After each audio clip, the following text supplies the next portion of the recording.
바로 시작하겠습니다. 먼저 라치오와 AS 로마의 경기를 분석해 보도록 하겠습니다. 라치오 이탈리아 1부 7위 패패승승승입니다. 로마를 상대로는 최근 3경기에서 2승 1무를 기록 중입니다. 피지컬적인 경합 상황에서는 밀리는 모습이나 유려한 패스워크로 상대가 압박을 걸기 전에 빠져나오는 식으로 라치오가 로마를 공략하는 모습입니다. 물론 상대가 라인을 내리고 직선적으로 가는 경우에는 뒷공간이 돌파당하는 모습도 상당히 자주 보이는 만큼 라치오가 실점 가능성이 낮다고 보기는 어려울 것입니다. 화력으로 라치오가 로마를 공략하는 편이 나을 것입니다. 로마 이탈리아 1부 8위 패승패승무입니다. 로마의 경우 현재 얇아진 수비 뎁스에 비해서 일정이 너무 빠듯한 상황입니다. 무리뉴 감독도 이 문제 때문에 인터뷰에서 루카쿠를 센터백으로 쓰겠다는 폭탄 발언까지 해버리고 말았습니다.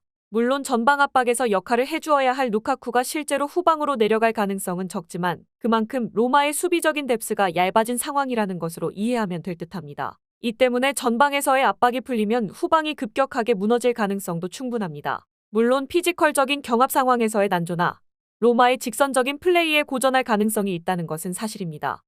그러나 기본적으로 가지고 있는 중원에서의 패스 체계로 로마의 압박이 들어오기 전에 미리 패스를 주고받는 식으로 로마를 잘 요리했던 경험이 있습니다. 로마의 센터백 라인 누수도 쉽게 보기는 어려운 것이 사실입니다. 라치오가 유리한 상황이 될 듯합니다.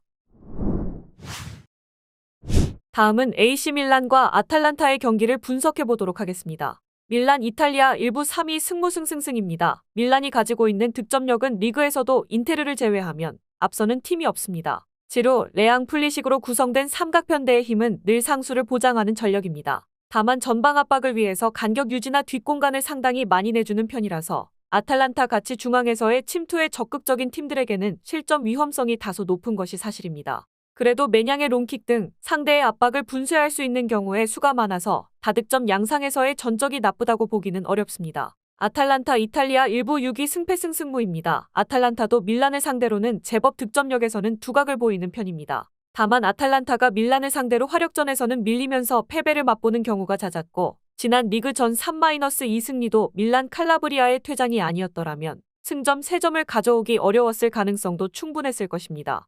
루크먼의 온더볼 역량도 네이션스컵 차출로 인해서 쓸 수 없다는 것이 상당히 아쉬울 것으로 보입니다.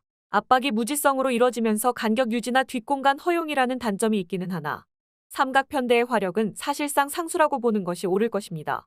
밀란이 퇴장자가 나오는 변수가 있는 경우가 아니라면 전반적으로 아탈란타에게 강한 모습을 보여주기도 했습니다.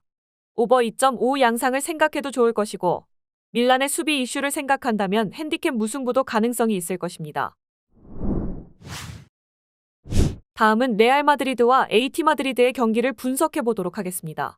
레알 마드리드 스페인 1부 1위 승승승승승입니다. 레알 마드리드 입장에선 아틀레티코의 헤더 위주 전술이 꽤 부담스러울 것으로 보입니다. 리그에서도 아틀레티코에게 헤더로만 3골을 허용하면서 패한 경기도 있었을 정도입니다. 밀리탄 쿠르트와 두 선수가 모두 이탈한 것이 생각보다는 헤더 경합에서의 난조로 이어지는 중입니다. 그래도 로테이션을 아틀레티코가 소극적으로 돌리면서 체력적으로는 우위에 있고 아틀레티코가 홈이 아니라면 수비적으로 꽤 난조가 심하다는 점은 노려볼 수 있을 것입니다.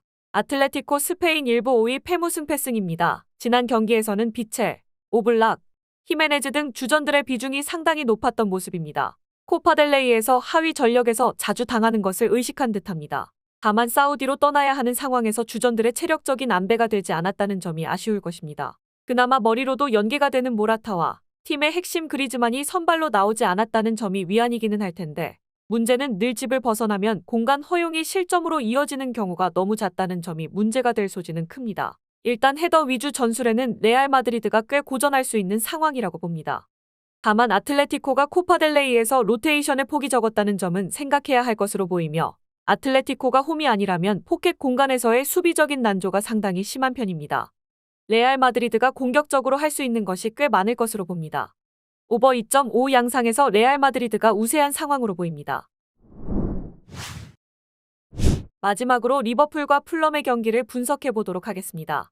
리버풀 잉글랜드 1부 1위 승무승승승입니다. 풀럼과의 리그 경기에서는 꽤 고전하기는 했습니다. 다만 올 시즌에는 중원의 에너지 레벨이 올라가면서 확실히 뒷심이 좋아진 상황입니다. 리그 기준으로 풀럼이 최근 후반에 실점이 잦은 편이라서 리버풀이 공격적으로 후반에 승부를 걸어보면 성공 확률이 상당히 높을 것으로 봅니다. 물론 풀럼의 공격력에 한 골 정도의 실점이 나와도 이상하지는 않겠지만 리버풀은 홈에서의 실점 통제는 생각보다 잘 해내는 면모가 있는 것이 사실이기도 합니다. 풀럼 잉글랜드 1부 13위 무패패 승승입니다. 풀럼이 빠른 공수 전환으로 공격에서는 상당히 재미를 보고 있는 면모는 있습니다. 다만 올 시즌 원정에서는 높은 압박 라인으로 인한 수비적인 리스크를 상당히 많이 지고 있는 것이 사실입니다. 올 시즌 5위 이상의 팀을 상대로는 모두 멀티 실점을 기록하기도 했고 승리가 하나도 없는 상태입니다. 리버풀과의 리그 경기에서는 상대의 원더골 잔치 때문에 아쉽게 패한 것이라는 항변을 할 수 있겠지만 그만큼 골이 나올 수 있는 상황을 많이 만들었다는 해석도 할 수 있을 것입니다. 리버풀이 올 시즌에는 후반에 상당히 좋은 뒷심을 보여주고 있는 것도 사실이고 풀럼의 경우 상위 전력의 공세를 높은 라인이 원정에서 버티고 있는 상황도 아닙니다. 빠른 공수 전환으로 공격적으로 풀럼이 재미를 좀 보고 있다는 해석은 가능하나 결국 수비가 문제가 될 것입니다. 리버풀이 승리를 거둘 가능성이 높다고 봅니다. 오버 2.5를 부주력으로 생각해도 좋습니다. 영상에서 알려드리는 내용들은 모두 1차 분석 내용들이며 2차 분석과 최종 조합픽은 영상 하단 고정 댓글 링크로 문의 주시면 안내 도와드리도록 하겠습니다. 시청해주셔서 감사합니다. 아직도 혼자 분석하고 계신가요? 이슬TV 스포츠 정보방에서는 실시간 스포츠 커넥션을 통한 소통하는 관리 시스템으로 확실한 수익을 전해드리고 있습니다. 정보방 입장 조건은 없으며 일반인들은 쉽게 접할 수 없는 배당 흐름 분석, 모든 경기 라인업과 결장자, 마지막으로 분석 모델링을 통한 최종 조합픽까지 무료로 제공해드리고 있습니다. 물론 마음에 안 들면 둘러보시고 나가셔도 됩니다. 혼자 하면 단기간으로 수익을 볼 수도 있겠지만 함께하면 장기간으로 꾸준한 수익이 가능합니다. 정보방 무료 참여하시고 꾸준한 수익을 원하시는 분들은 영상 고정 댓글 링크로 문의 주시면 안내 도와드리겠습니다. 늦지 않았습니다. 함께 합시다.